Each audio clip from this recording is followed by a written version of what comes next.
I'm Mary Rice. I'm the Environmental Education Coordinator here at Spring Valley Nature Center and Heritage Farm. And I'm here today with a very special class, our weekly Yoga at the Cabin class. I think we've had this class for approximately 15 years down here at the cabin on Tuesday and Thursday nights with level 1s and level 2s. You're lucky if you can find a place in the class because once somebody gets in, they stay and stay and stay. We'll be asking some of these people how many years they've been taking it, and you might be surprised. I'm standing here with Nancy Rabinow, our instructor, and we're going to be asking her some questions about how she got into yoga. So are you ready? I am. Okay. When did you first get interested in yoga? How many years ago? It's pushing around 20 years now, and it was in a corporate environment where I was allowed to take a lunch hour class once a week. It was on Wednesdays, and once I started taking it, I was hooked. It just became something that helped me relax and get my mind off of the workplace while I was still there on the premises. It was awesome. That's amazing. Do they still do that at that job? I believe so. Yes. Afterwards, you can tell me exactly where that is. Yes. Although I suppose I could come down here to weekly yoga if you had room for me here, ladies and gentlemen. Why did you decide to become an instructor? I enjoyed it so much. I became very aware of how it affected my mind, body, and spirit. It built a connection between the two. And learning to breathe diaphragmatically, where it calms the nervous system, I can feel it calm the entire body.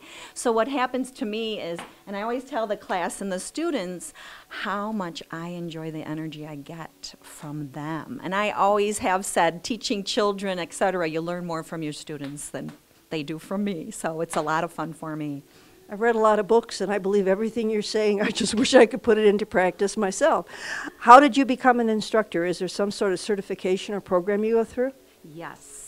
There's a 200-hour teacher's training program, and you need to get certified at a school that's also certified to teach the program.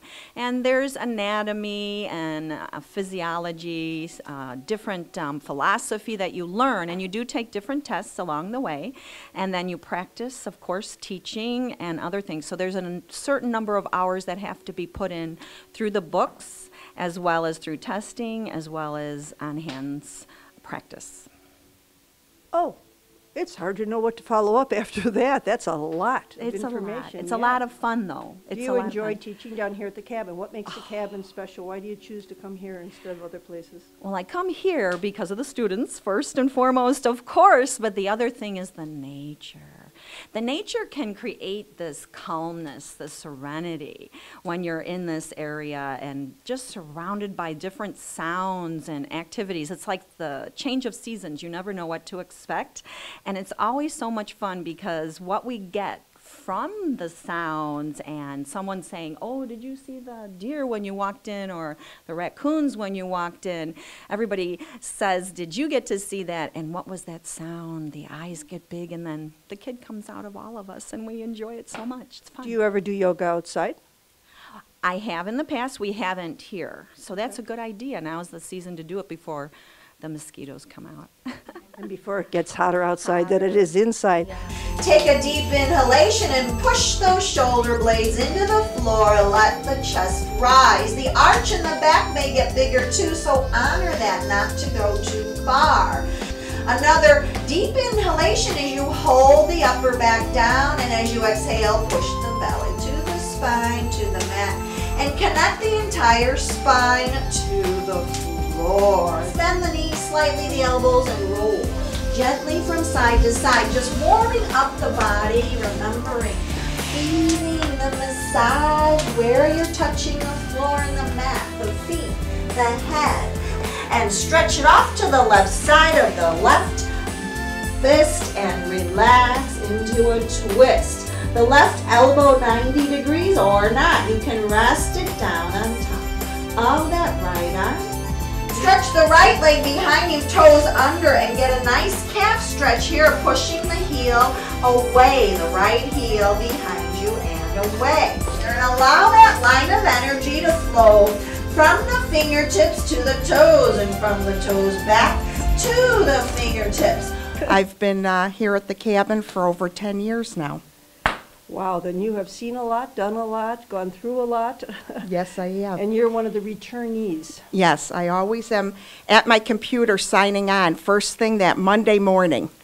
You're one of those. I've had a lot of experience with you people, I know that. Do you ever take the level 2? Because I know this first hour is level 1. I actually take the level 1 because I like the time. But sometimes if I was going to make up a class, I can go into the level 2. That's the nice thing about yoga. You're working by yourself, and you can, you know, go back and forth when you want to. So when did you get started in yoga? Was it here at the cabin or prior to that? It was here at the cabin. I was looking in the book one day, and I thought, that sounds interesting. I'm a golfer. I'm a bowler. I needed flexibility, so I thought, why don't I try at least a class and see how I do? And I was hooked then. Have you ever taken it any place else besides here at the cabin? I have at CRC. Okay. I take it on Saturday mornings there. Oh, is there any difference between the two places? It's a larger facility, so there's more people. But they combine the class level 1 and level 2. Okay, which in a way we sort of do too, because really with all your experience, I mean, if Right. you compare me to you, I'm a level 0 and you're probably, oh, let's say a level 4, 5, whatever. One thing that's nice about yoga, it's not really leveled. It's just, as you say, it's an independent individual type of thing. Yes. And what does it do for you then, besides the flexibility which you mentioned? Well, like Nancy was saying, it's peaceful. It gives you some calming when you're out there with driving and everything. You can do your yoga breathing and feel better out there, and it calms you down at work. So I would recommend it for anyone, all ages. I've tried taking it in the past, but it always seems like I choose a place that's 45 minutes away. By the time I drive there, I'm a nervous wreck, and by the time I get home, I've lost the entire benefit of it. Right. Well, I learned that early. It's nice to have a class close to home. You normally attend it more if it's closer. You are a wise woman, teaching me many things, Donna. Thank you so much. Releasing to the mat, relaxing, letting go. Remember, you can do fist over fist under your forehead. You can do forearm over forearm. And relax right where you are. And you are? I'm Glenda Klein. Glenda, I'm glad to meet you. How long have you been taking yoga here at the cabin? You know, it's been about 7.5 years. Right after I retired as a school social worker, I began the yoga here at the cabin. And was that your first experience with yoga? It was, and I really wasn't expecting it to take, but it was instantaneous. I just fell in love with it from the first class.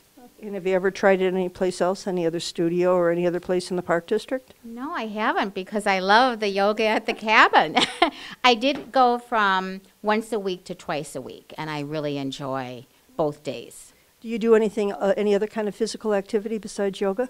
You know, I'm a walker as well on a daily basis. All right. Well, thank you so much. Release by framing and coming down into child's pose. Relax and breathe with that breath and feel the lower back. Well, this is Mary Rice signing off for Schaumburg Park District's Because TV, and we thank you for joining us at Weekly Yoga at the Cabin here at Spring Valley Nature Center and Heritage Farm.